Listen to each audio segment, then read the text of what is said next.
Hello, and welcome to my talk show. Yes, I know, it's epic. I'm going to be talking to loads of different creators in this little mini-series, all of which make very different types of videos. Very excited to talk to all of them, so let's just get started. Ultimateeick, welcome to the Cleron Talk Show. That's right, yeah. Howdy. He's Welcome. joining us Happy to be here. He's joining us from 53.59 longitude, 67.5 latitude. Should I be concerned? Genuinely, thanks so much for saying yes to this interview. Your videos are awesome, and I would love to talk to you about your videos. So, I want to talk about the genesis of your channel, okay? Bored in quarantine. Can you tell us if it is still a public health violation? Oh, absolutely. Are you kidding me? Yeah, go back, watch any of those videos, and you'll feel an ulcer forming in your throat. No, it's great. I think it's honestly great. Like I'm so glad I didn't start my channel when I was like 10 or something, because I was making. I mean, I think my early stuff, anyways, on the internet is a bit cringe, anyways. But then when you go back to like 10 and 11 years old, it's just like. How would you say, like, the progression of your channel has been from the start of your video? Like, what has changed? Oh my god, so much. So I started off with Bored in Quarantine right, I think it was the day after quarantine hit, and I had just come off of a very intense period of my life in which I had continually tried to be a part of youth in government. I lost every single election I ever ran. Oh my god. Second place every single time, including the statewide one. But I kind of had this epiphany where I realized I reconsidered the reasons why I was doing what I was doing, and I thought about it.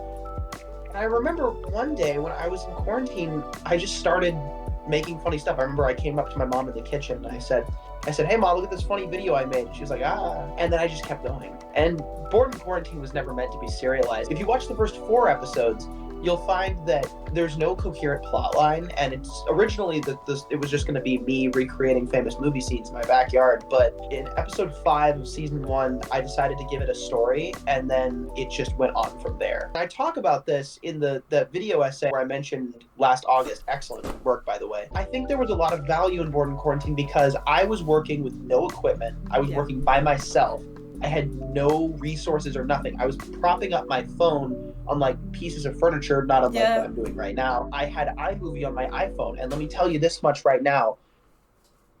Don't tell anyone I told you this, but editing anything using iMovie on your iPhone, I mean, that should be one of the punishments of Dante's I know 7 it too well. I made videos, The first season and a half of Bored in Quarantine, all the way up until season 2, episode 4, I didn't know you could move clips around. So if I put in the wrong place, did you have to delete every clip and then like... I would delete it and re-import it. It was awful. What I think was really valuable at it was that it taught me about ingenuity, because I had such limited technology, I had such limited budget, that I aspired to push that system to its absolute limits, which is why there's that one shot at the very, very end of season 3 where Palpatine gets sucked into a black hole. That whole thing was in iMovie. Oh my god, I did that by going onto Instagram, on Instagram create mode, putting myself in front of a green screen and then screen recording and physically changing the size of myself. Doing Bored in Quarantine for 2 years really helped me realize not just what I could do, but what I couldn't. That's interesting. You went straight from iMovie to Premiere. That's funny. It opened up my mind. I was like, oh my god, I can move things. I can have multiple things in a timeline without having to export it, re-import it, lower the quality, and do that over and over and over again. Obviously, we're like literally on the other side of the world, but you can find these kind of patterns in like early stuff that people make. No, I went straight to Premiere because, and this is sort of where the genesis of the whole Ghostbusters series comes in. You can see that the budget was significantly higher because those were films that I produced on behalf of my school's assemblies. One of our responsibilities was producing what are called mascot videos, where we picked a topic and then created skits around our school that exist within the context of our topic. So we chose Ghostbusters. I needed to have Premiere for that. Because I wasn't going to show something to the entire school that I'd edited in iMovie. It would have been impossible. Yeah, especially the green screen and the ghost effects that you use. Yeah, and producing that 3rd episode of Ghostbusters, that That took my soul away. It was and still holds the record as the busiest week of my entire life. I was juggling finals and I was juggling this final episode. So you're doing your final exams and editing Ghostbusters at the same time? And the whole school was going to see it. I stayed up every single night past midnight studying and then doing it. And then I pulled the one and only all-nighter I've ever pulled in my whole life. And it was my last day as a high schooler. I pulled an all-nighter and I just edited Ghostbusters, and I did not sleep. I did not close my eyes once. I just got home, edited, and then it was time to go back to school. It was barbaric, dude. Oh my god. What is that you're drinking, by the way? Sorry, quickly. Tea. What type? If you don't this... say Earl Grey British tea in the British countryside, I'm going to kill you. This is Twining's chai, but it's an apple spice variant of it. I'm partial to Irish breakfast and English breakfast, but I do also really love Earl Grey. That's spiffing a good. People call Magnum Opus not the best thing you've ever made, but like the most important thing you've ever made. And I think the record for that probably goes to Apocalypse Yesterday. I had the most fun rewatching it. I had the most fun making it. My friends and I got together for my school's 64-hour film festival. It was written, shot, and edited over a 2.5 day period. And you wrote it as well, you didn't improvise? Oh, we didn't improvise anything. There was a full script. 2.5 days? How do you write something in 2.5 days and then perform it and then edit it? Our first film we produced that in 2019, and it's called Lost Soul. That's on the channel. And I'm actually pretty proud of it. For a complete directorial debut, I'm like, that's pretty solid. Our second film was called No Time Like Too Late. Awesome title, not an awesome movie. It was very tonally inconsistent, and people had started fighting with each other on set. And so when we got to the year that we did Apocalypse Yesterday, our group actually split. And we were like, okay, serious art house people, you guys make your film, us crazy BS people will make our film. What was amazing was that they actually ended up being the two best films of the cycle. Apocalypse Yesterday ended up winning the Audience Choice Award, which I was really, really happy about. So the kind of lack of compromise between the two films helped them both excel. There's a 6-month hiatus leading into Ghostbusters trailer, and the reason why that was because that entire time I was producing the biggest thing that I've ever worked on by a significant margin, Albus, McGrime, and the Great Time Crime. That was 1 year's worth of effort. And that, again, whole thing scripted and filmed and edited. Are you familiar with the YouTuber Markiplier? Yes. Yeah, I was going to talk about that. I loved all of your references to Markiplier. Like, there were so many things that I saw. Like, there was a bit where the sandwiches, like the PB&J, or because I've been a long time Markiplier enjoyer, so that was cool. And the shoot left and shoot right. What I've realized in retrospect is that there are really only a couple ways that you can go about doing a choose your own adventure, as you know, because you've done. I watched You Choose too. Yeah. And then I went through all of Happy to Help, which I also thought was really, really excellent. So as you know, there's a lot of different ways you can go about. So like a Heist with Markiplier and You Choose 2, for example, would be an example of what I would call non-linear choose your own adventure, i.e. every single choice affects your ending. In Space with Markiplier, and I would say to an extent Happy to Help are both I would consider examples of linear choose your own adventures, where there's really only one true ending. Yeah. And in Space, it's like the choices go out and they go in, right? With like Happy to Help, for example, it's like if you make the wrong choice, you die, and then it stops you and you have to go back and try it again. With Albus, I wanted to put every single type of choose your own adventure into the same video. What drew you to the interactive special style? It was the same thing that drew me into every aspect of filmmaking I've gotten into so far. I just kind of thought it was neat, and one day I wanted to try it, then found out I was capable of it, and then went, oh, I want to see how far I can push this. And I mean, like, I talk about like I made this or I made that,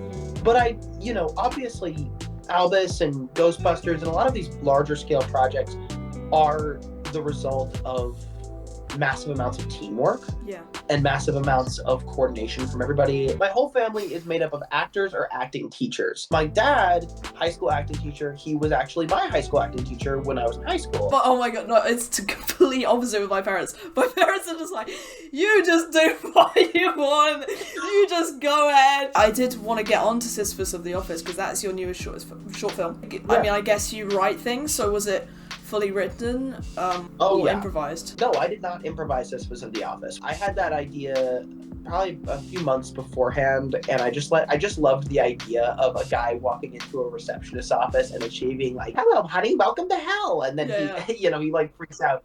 And I also just love the idea of like, because I, just thinking about the logistics of like various religions and like hell and heaven and afterlife and stuff like that, I just think it's really funny, like breaking it all down. I think the biggest new forays that I've been getting into have actually been animation. The Frank Eisenhower series is my favorite series that I've done on the channel. It's a direct adaptation of a dream that I had. Really? Summer Vacation was more of an amalgamation of several dreams that I had. We have another channel out right now called Madness and Mayhem, which is it's a D&D podcast. For the purposes of that, I've been getting really into animation because I've been drawing like art characters and character designs and doing little animatics.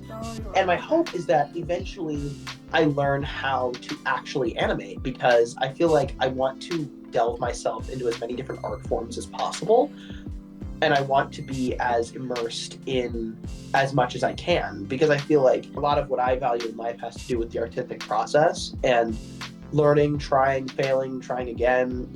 I'm just excited to go and see where I go from here, because Albus McGrime was kind of the big project, and everything after Albus McGrime has kind of just been like me putting up whatever I want. I think I am now at a point where I'm itching for that next big thing. Yeah. Maybe you're allergic to cats, that's why you're ill. I am allergic to something, but I know it's not cats. I think I'm allergic to video interviews. Sorry. One of my biggest things as a channel is to make sure that I absolutely stay away from a consistent brand of content.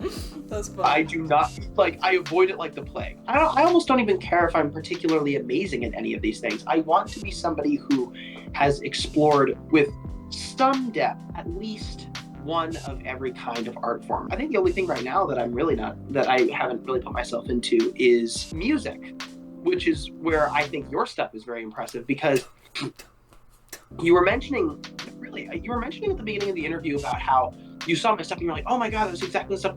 That was what I think drew me to your stuff so much, because I first discovered your channel during the Joel Haber Oscar Challenge. I'm producing N'importe Quoi, and I'm putting everything together, and I saw that I saw Buck's Crazy Encounter as one of the videos. I went through your channel and I was like, oh my God, this is it's like alternate universe. It's so weird. And you had different skill sets. I mean, happy to help. I don't know how Blender works at all. And I don't know how to compose anything. Oh, thanks. And so when I saw that you put that whole thing together in Blender and then you composed the whole thing yourself, I was like, wow. Honestly, that means so much. Thank you. Your stuff is very inspiring and comforting, and I really appreciate it, because it's nice to know that there are more people that just like making stuff for the sake of making it, And it's not really circumstance based, because we live very different lives. Oh yeah. And so it kind of shows people that a lot of different people make this kind of stuff,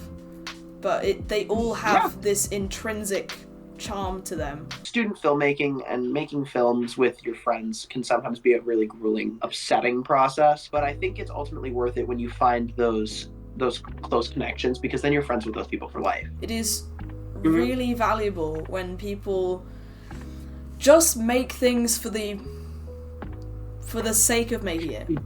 And Joel Haber Oscar Challenge, man. Exactly. I don't think that there's any losers. I mean, most of the time you enjoy making it. People get to enjoy it. Any further questions? I've got one more question. Well, two more questions. What is next? What is the future? General life, but also, videos and whatnot. Making more movies, moving forward. I'm writing my next big film. I had kind of a rough semester, so I think right now I'm just kind of focusing on recuperating and getting healthy, all that good stuff. I do have an idea boiling for one last choose your own adventure. Very different from Burglary and Albus, and it hasn't left my head. So stay tuned for that in a year. Last question. Any plugs, Mr. Eick? Would you like to plug anything on this talk show where people bring their, their creation? I brought my new album, my new book. Yes. I am gonna plug something. Madness and Mayhem, Yes. D&D podcast where everything is completely improvised. There is no DM, Really? which means that we make up everything as we go. We're 8 sessions in, and we have a coherent storyline. It's the entire cast of Albus McGrime. My character's name is Gargable Carfunkel. Yeah. And he's a horrible little bastard that eats garbage and plays guitar solos. So if you want a funny D&D podcast, if you want to, kill 2 hours while you're doing your laundry, go listen to Madness and Mayhem and subscribe to the channel. Anyways, Mr. Ike, thanks so much for coming on this talk show. This has been really fun. Of course. I'm really glad to finally meet you. You're a cool guy. And Martin and Tabitha requests that you wish their little daughter, Angela, happy birthday. I wish Angela a happy birthday. And Merry Christmas. Thank you so much for coming on the show. I shall see you around, Charlie Brown. Let us collaborate again in the future. I You're hope a cool so. guy. I really hope so. It's been great. Good luck with the semester. Of course. Thank you. I shall see you around. I submit to no creed. All right. I don't know what I'm saying. Goodbye.